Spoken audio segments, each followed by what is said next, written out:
Agus an lína is tá Dearbhla Ní Dhálaigh a bhí thar lear I Uganda le Nuirtear Africa an seacann Dearbhla. Dearbhla chun tú fáilte go dtíon lear?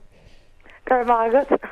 Sin híach. A Dearbhla sulla leiríonn tú faoin am a catú in Uganda agus faoin chuí haithan an tír agus an obair leat. An féidir insin dún beidir dús faoin broséis inar chin tú chun dóláin le hol. Yeah, cínte. Well, it doesn't bore chuí Gavin Hennessy agus Kevin Murphy sin Bert's lads a bhí ag obair le Nuirtear Africa. Who she is Jack Chuaigh Mochalaiste ne Fodrick in Numconroch agus just did she doing Fween Nuirtear Africa agus on obair and she'd agus an sin lean me mock on firm iritish done crack mar there ha agus for me aglev agus three sin virm dulles Jack chun aglev le Kevin agus three sin Welsher the an frager agam agus the meg dolga Uganda. Sin go héntaach agus tháinig siad isteach go dtí an chláiste roinnt mian ó hin ar tháinig an bhíonn se caite? Yeah, bhí si down hart an darlá de bhartan nó rud éige mar sin. Alright, agus an dagann siad isteach gach bhliain an is seán céadúir tháinig siad isteach ná is go? Ceapan sin an céadúir agus just is rud nua tá I gceist le chláiste Fodrick agus tásúla go bhain mé an ceir thuairt dóibh an organisation ás Igláiste Fodrick. Sin go héntaach Dearbhla. Agus an féidir a rá dom mar ní raibh mé ní amháin sa Uganda ach fiús an Africa an Afric riamh. Cén sais tír an féidir a rá? Well, it doesn't bother Tír an bocht there faoin. Tír áling. Ní raibh mé tnú leis I gceart ar churbe, níl sé cosú leis na fógraí telefíse eicemid ar churbe.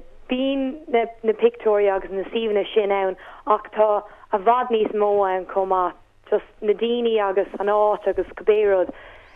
I gcónaí ní bhíon cínte cén áit a tosníam agus mé ag insint mo scéal arás an seo an éireann. Agus tá tú ag freastáil ar chláiste Fodrick Numconroch, so bhí tú ag múna an sin an raibh? Bhí mé, yeah. Chát mé an camping na trí seachna ag múna den cuid is mó den am. Bhí mé I Wisdom Junior School in Nansana agus is scoil privátach ach ní cílín sé sin go scoil galanta nó aon rud mar sin a bhí gceist ach just cílín sé nach bhfuil seaca go nócha isteach ins na rangana cosú leis na scoilna bín I gceannas ag an rialtas. Alright, agus cé bhéid daoine a thuí leat ó chláiste Fodrick? Bhí mé inar ó chláiste Fodrick ach bhí nínar is fithe sa grúp ar fad le Nuirtear Africa. Sin go héntaach agus bhí siad an déir ar fad nó sin an ceistáile an féidir beag an ólas a thuirtstún faoin agriocht Nuirtear Africa le a hall. Cínte, well, bhí na daoine a chuilm ó an tír ar fad caiig mé rá bhí daoine ann ó Angela's is Sligach agus UCC agus Monúd comá agus DCU freisin agus an grúpa Nuirtear Africa, well, an aimimetá ocu ná ceir agus ara thuirt de páistí Bochta atá galartha le HIV nó atá faoi bhuiscut ag HIV ar I slí éigen.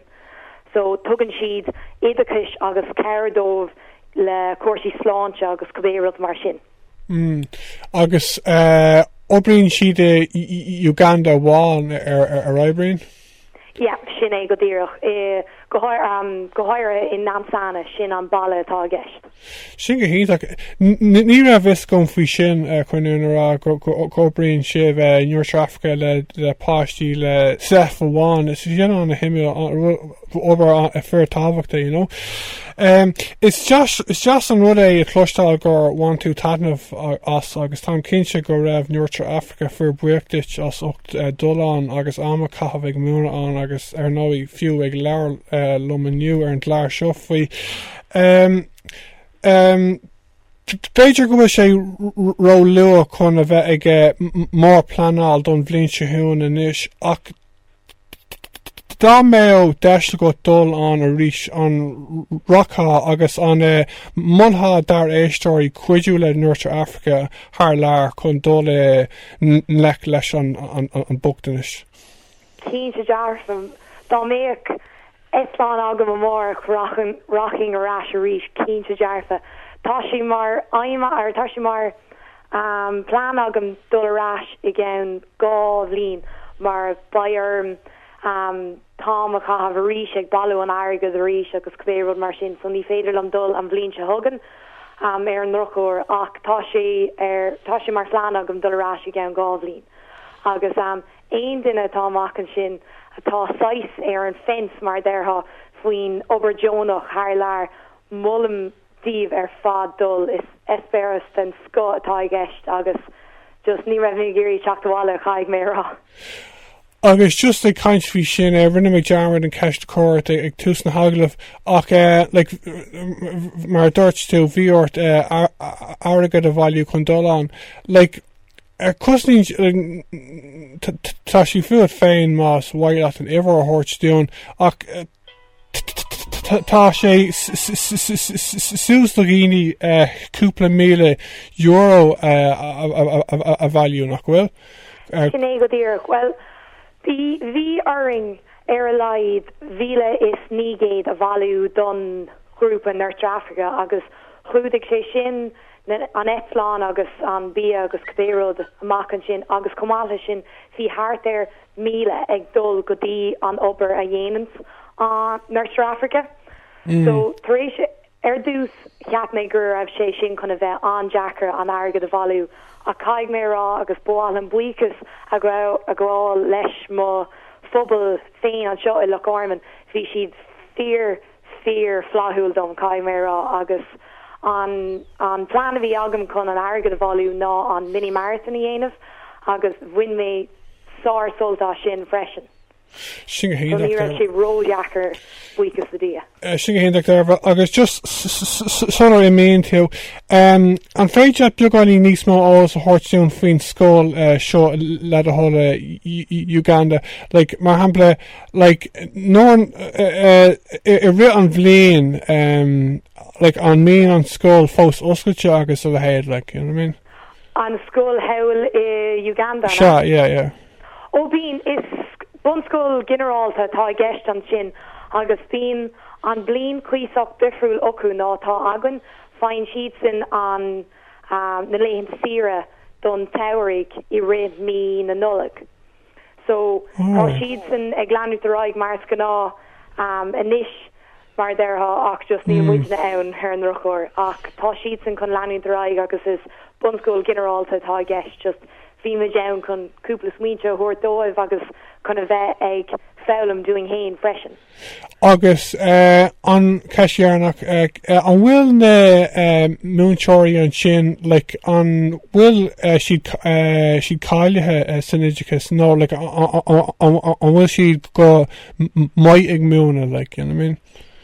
Well tá thu a bheith cáilethe cosúil leis an choras tágain an seo bhín cláiste speisialta cláiste uileánta ocu freisin agus caiig mé rá oibríonn siad go hádaín agus bhí siad feardígursach tá slína difriúil ocu slína a bhí fecta beidir in éireann na blin seo hin nó cibéird mar sin ach caiig mé rá tá fios tréis teachtarthú a thuúla mé thar na blinta agus just rud amháin a thug mé fiar tá na seomarangaí a bhd níos ciúna ná tá siad an seo an éireann. Siad simúil, yeah? Anna simúil. Bhí sé caiig mé tá sí tábhachta go bhain múinteoirí an sin bhaim chala pá mai freisin ní list a gom faoin choras Oideachas thar lear I dtíortha Bochta I dtíortha I mé fárbhartha ach tá is a gom go bíonn doctorí agus banaltrí ó dtíortha I mé fárbhartha ag teach go héireann ag obair fiú nóir tá éileh olmhar acu in sa dtíortha sin ina dtíortha as a dagann siad so tásúla gom go bhain múinteoirí an sin pá maight, tá sí tábhachta chun ní áil mar is í a bheith mar múineadh ceann a postana is tábhachta ar an domhan ar ein os nach go bhfuil?